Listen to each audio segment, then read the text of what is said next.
Hi guys, welcome back to my channel.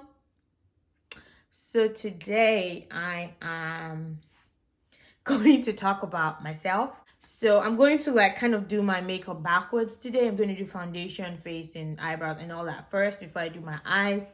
And yeah, first things first is my arm. I don't know if you guys can see, but yeah.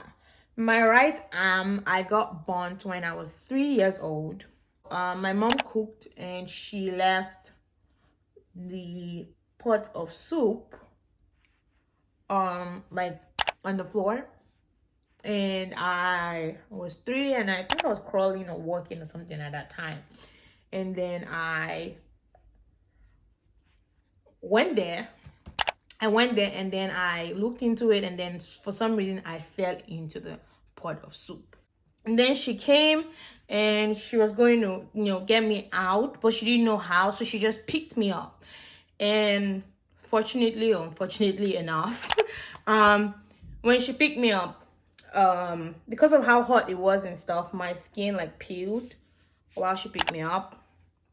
And so that's how I got burnt in my right hand. But I remember that my parents were very protective of me and my sister and the things that we knew, the things that the people we were hanging out with, the friends that we had, the things that we did. Literally they were protective of every single thing that we did as kids. We were not allowed to play in the neighborhood. We were living in this house, and there were a lot of other mini houses there, and my dad would specifically say that we're not allowed to go out or play with those other kids. And just because the area we were living wasn't that safe, and he would always say you have your sister, so play with your sister or whatever you need to do, talk to your sister, whatever the case may be.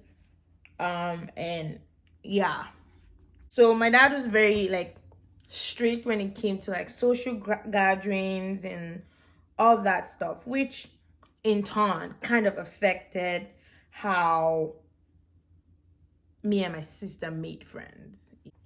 My dad was very keen on it, and he would say, the things that you don't see me doing, you shouldn't do that. So, and I didn't see my dad with a lot of friends.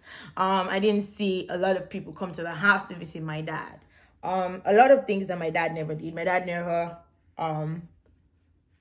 he wasn't a party person. My dad was very quiet. He was very work oriented. All those things. He didn't do a lot of stuff, so we couldn't do a lot of stuff. I'm just gonna try and find a concealer to use. When I was 8 years old, I went to boarding school. Yeah, I was 8 in boarding school. I was very young. I was one of the youngest in my class. But that was it. That's about it. I went to boarding school. I was 8, and as an 8-year-old kid in boarding school, at that time I felt like everyone was so much older and more mature than me. Because when I think of it now, I'm like, they were 9, 10, 11. They were not that old.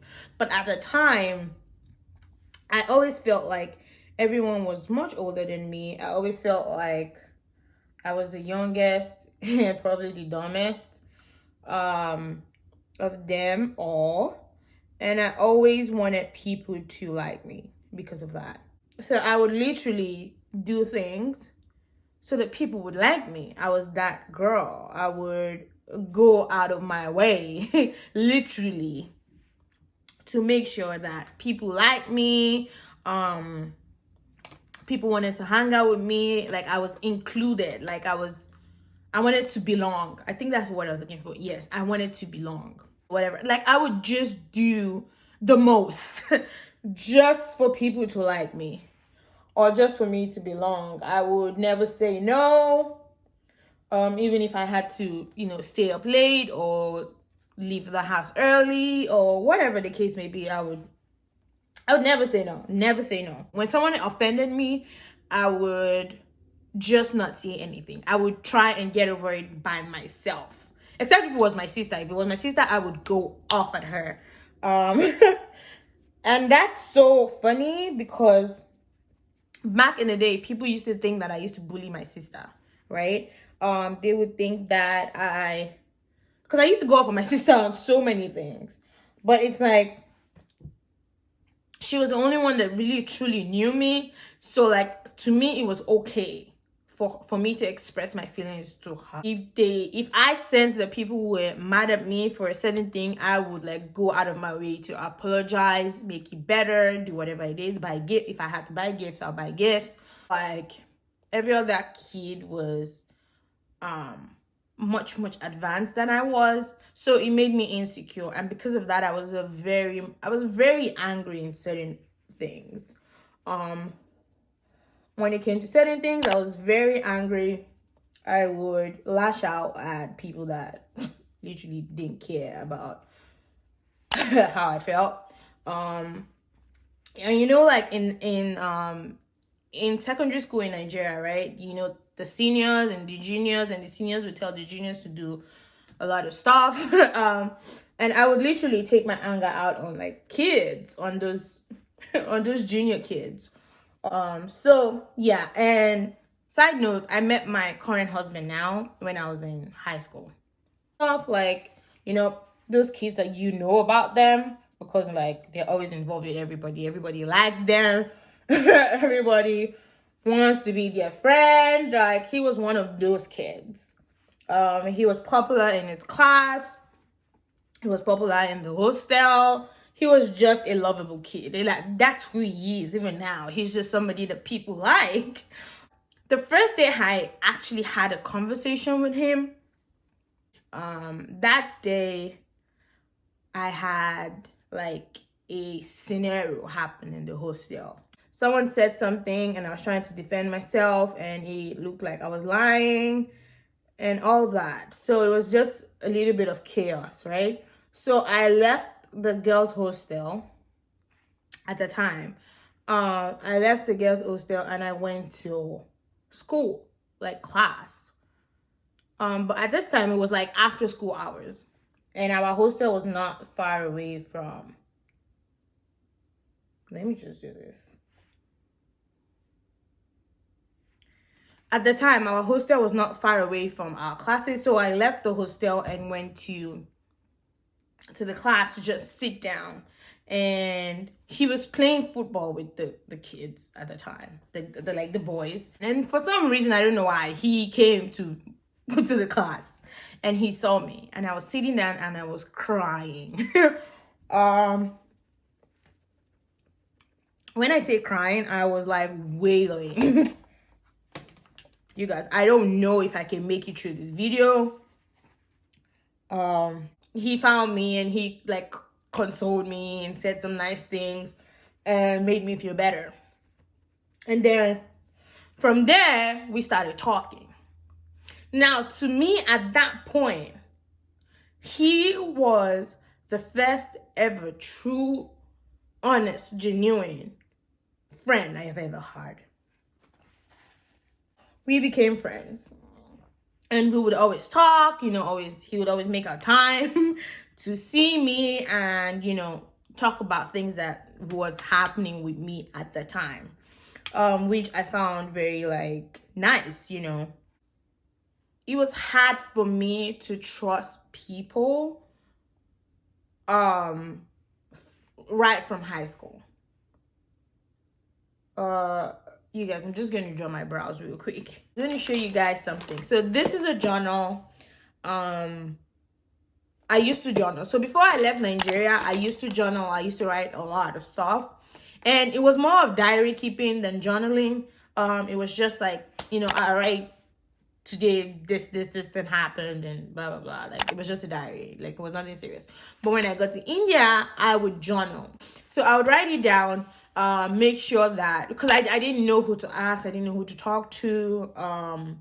You know, your parents are your parents. Like, they'll call, check on you, you know, blah, blah, blah. But that's about it. It wasn't anything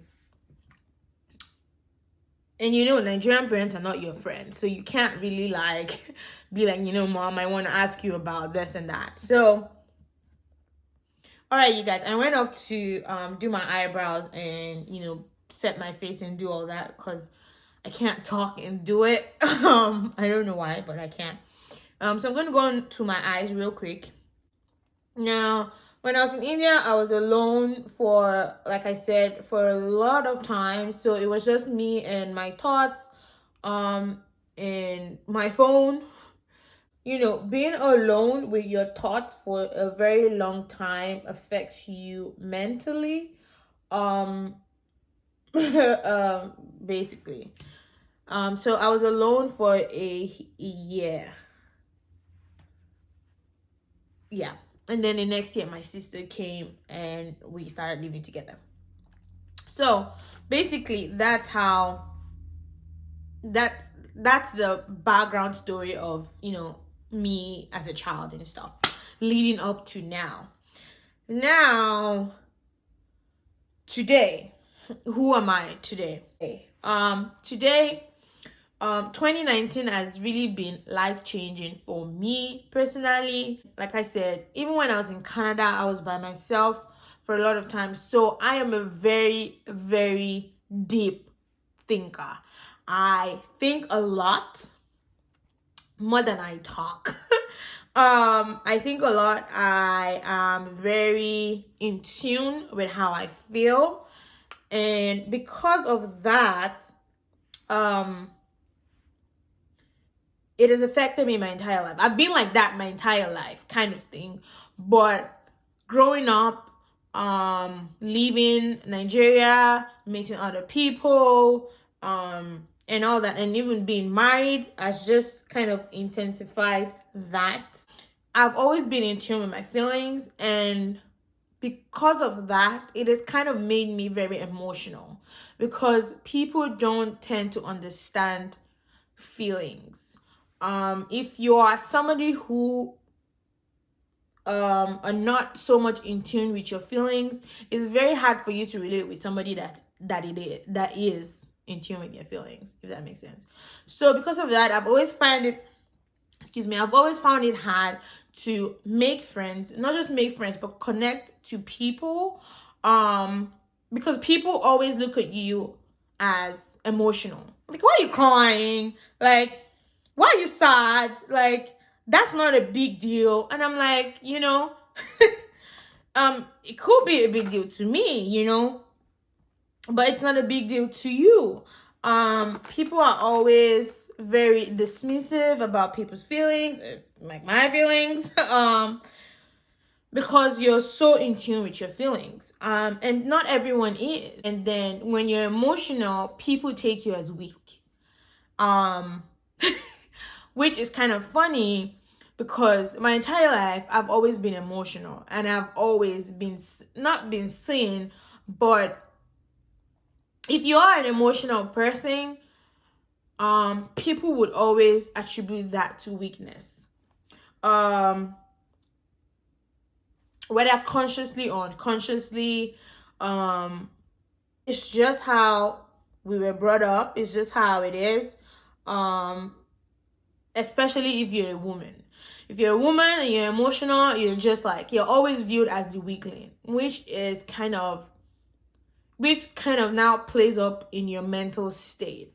And because of that, I lost some of my confidence. So as a child, like I said, I was very confident. I was a brave child. I was very adventurous. I wasn't scared to say my mind. But as you grow older and then you develop into your personality and then things happen to you, it kind of shuts off certain characteristics of who you are. Kind of is what I'm trying to say. So because of that, sometimes I will feel like I didn't fit in. Sometimes I will feel like I was lonely even though I was around people.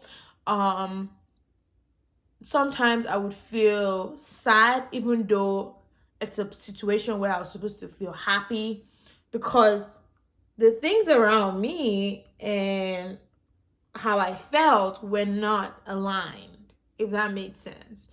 So because of that, I would even think more, And then there are things that happen to you when you're a child or when you were much younger, and you don't know that they affect you.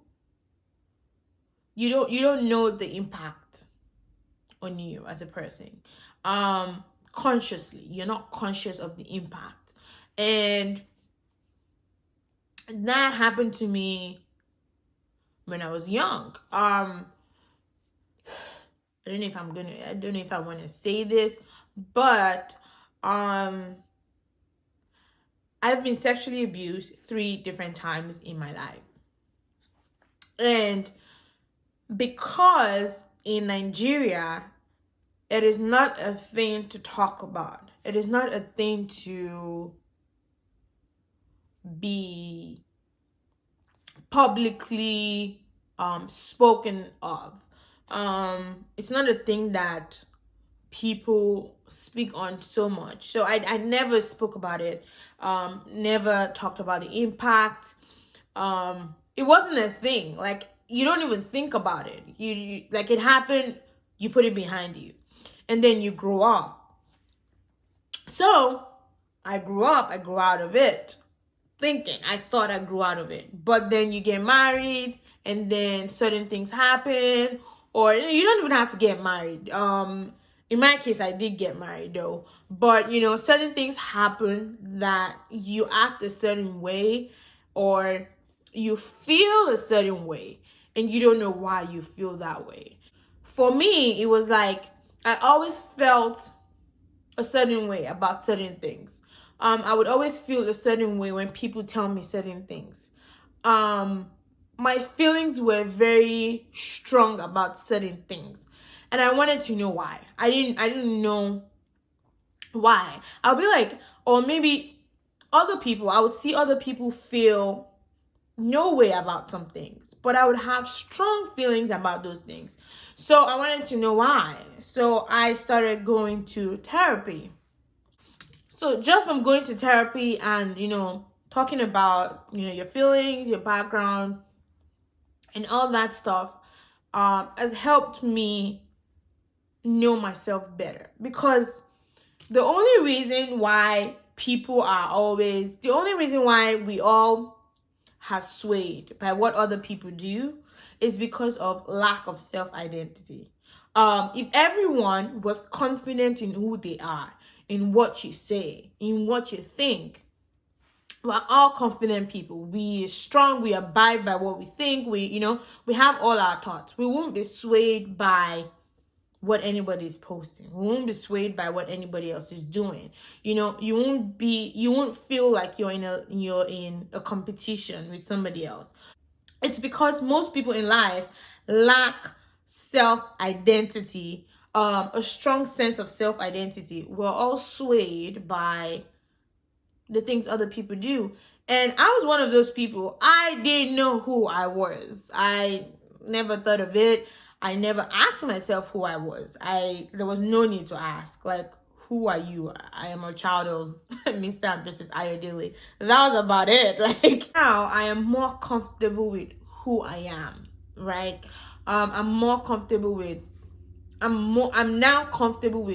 being that emotional girl, with being the person that's always affected by people's words, or I am okay with people thinking that I am emotional, right?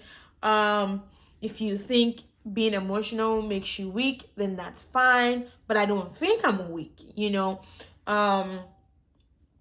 so basically that's basically it. And sometimes people misunderstand you, or me. Let me say me.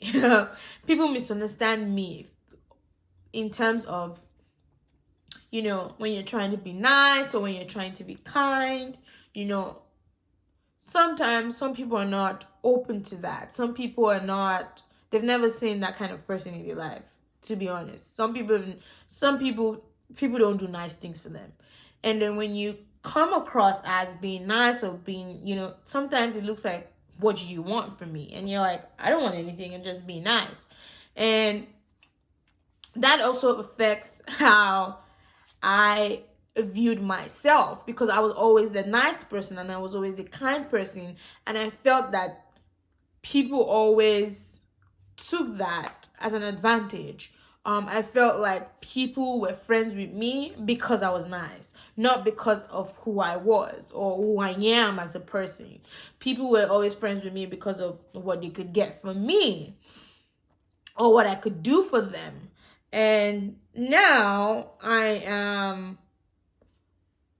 okay with it, but I also am cautious of it, if that makes sense. I'm not gonna stop being nice or stop being kind. I would always be kind. I would always be nice. But I would be cautious of doing it. People would not understand that. And it took me so long to understand that I am different, and it is okay to be different. In every area of my life, I've always found myself different. I would always I always think different. And because of that, I always felt like I was a square peg in a round hole. And that even made me more emotional, because I always wanted to fit in. But now I am finding it that it's okay to be different. It's okay to not want to go to church every Sunday. It's okay to not want to be as religious as you're taught to be. It's okay to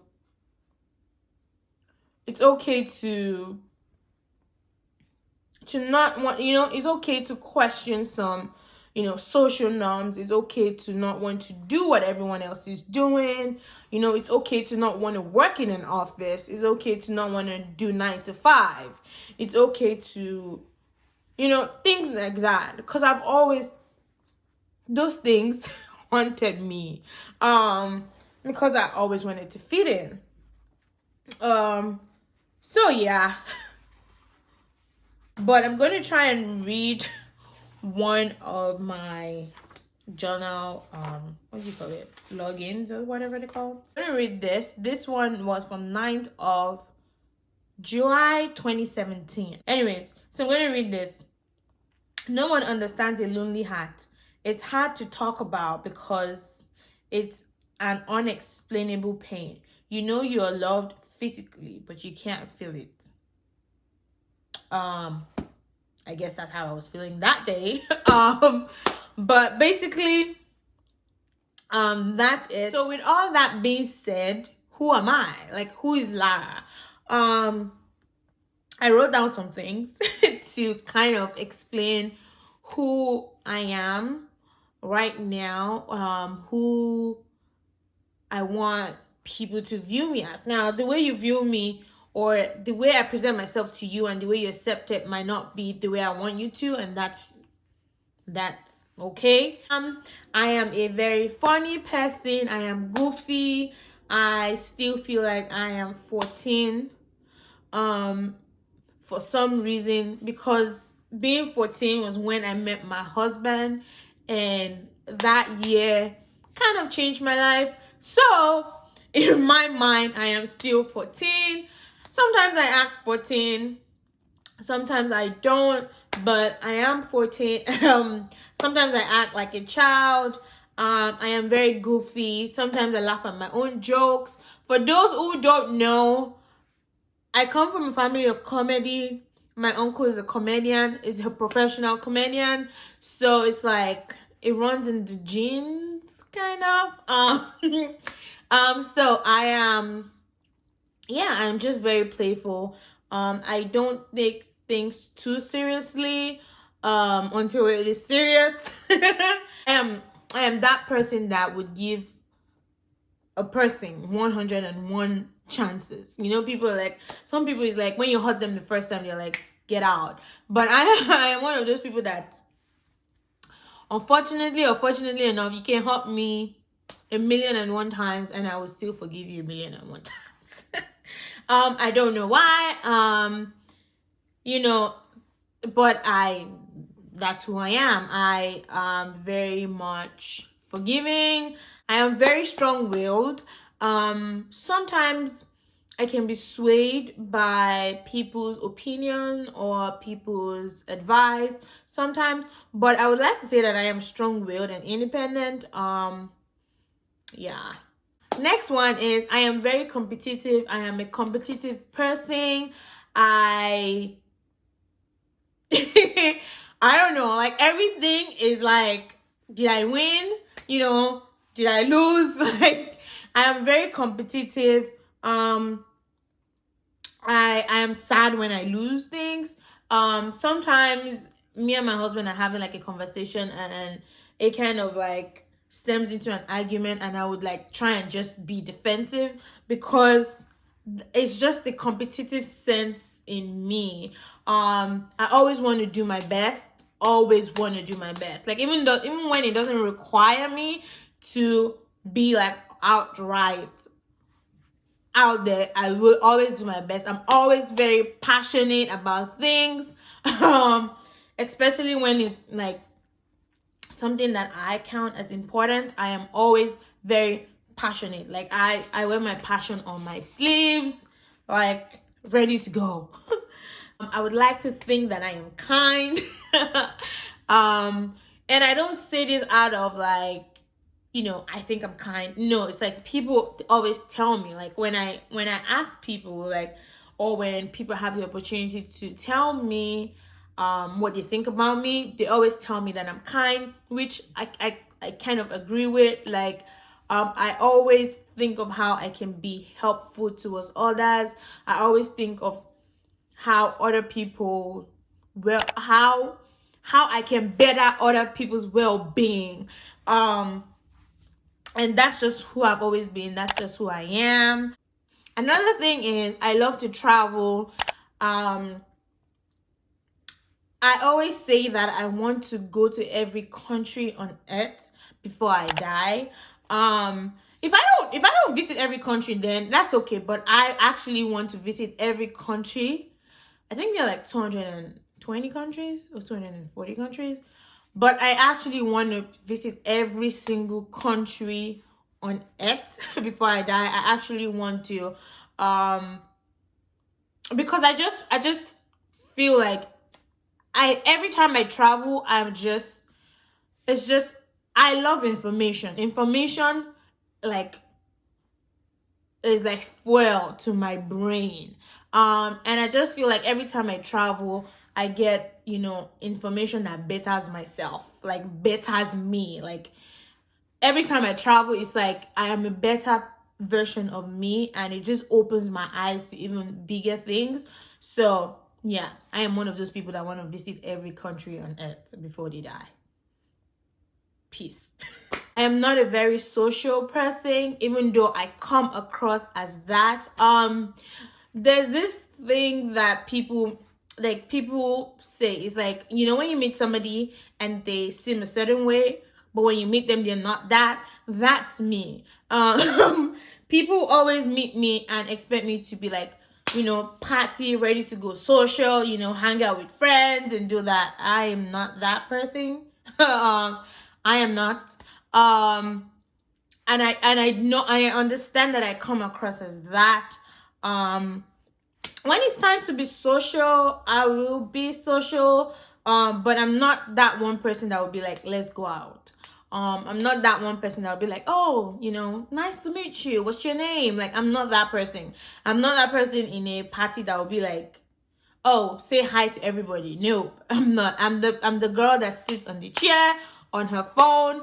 I'm the one that, you know, clings to their boyfriend until it's time to leave, or cling to their friend until it's time to leave. Like, I am that person. I'm not very much like social and like out there as people think. I am. I am a strong believer that everyone you meet was put in your path for a reason. Because I don't know. I just feel like I believe that so strongly, and that's why every time I meet somebody, I always try to have a positive impact in their life. I always want people to remember me for good. So every time I meet somebody new or old friends, whatever the case may be, or even even my old friends, I always try to rekindle friendships, or sometimes just check on people, because I just feel like everyone was put in your path for a reason, and I don't want that purpose to not be fulfilled. I don't know if that makes sense. So if I meet somebody, I feel like God put that person in my path for a reason, and I want that person's purpose in my life to be fulfilled. So I always try and, be friendly with people. And I think that comes off. I know I've said this earlier. I always try to please everybody. But that's where that stems from. Because I always have the thought of, you're just not random. Like, it's not random. It's not coincidence. That me and you met. So I always treat people with kindness. Hi, my name is Lara and I am an overthinker. So my last point is I am a big dreamer. I'm not gonna say any of my dreams out loud. Because I'm one of those people that, just like to not say them until they come to pass. But I am one of those people that dream big. When I mean big, I mean like out of the world big. Like I'm sure you guys must have heard. Like I said earlier, I want to visit every country on earth before I die. So imagine, like, I am that kind of a dreamer. I'm one of those people that want to have the biggest houses in the world. Like, I am just that kind of person. I just said I'm not going to say my dreams, and I'm already saying them. But I am just that kind of person. I want to go down in history as somebody who changed history or something. Like, I am just that kind of person. All right, so that's all the points that I wrote down. I hope this was able to give you a little bit of more insight to who I am as a person, who I am as Lara. And I hope some of the things that I said you guys can relate to.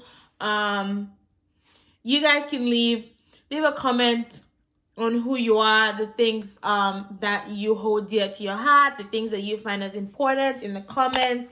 Don't forget to like this video. Don't forget to subscribe. Thank you for watching. If you made it to the end, you're the real MVP. Thank you for watching, and I'll see you guys in my next one. Bye.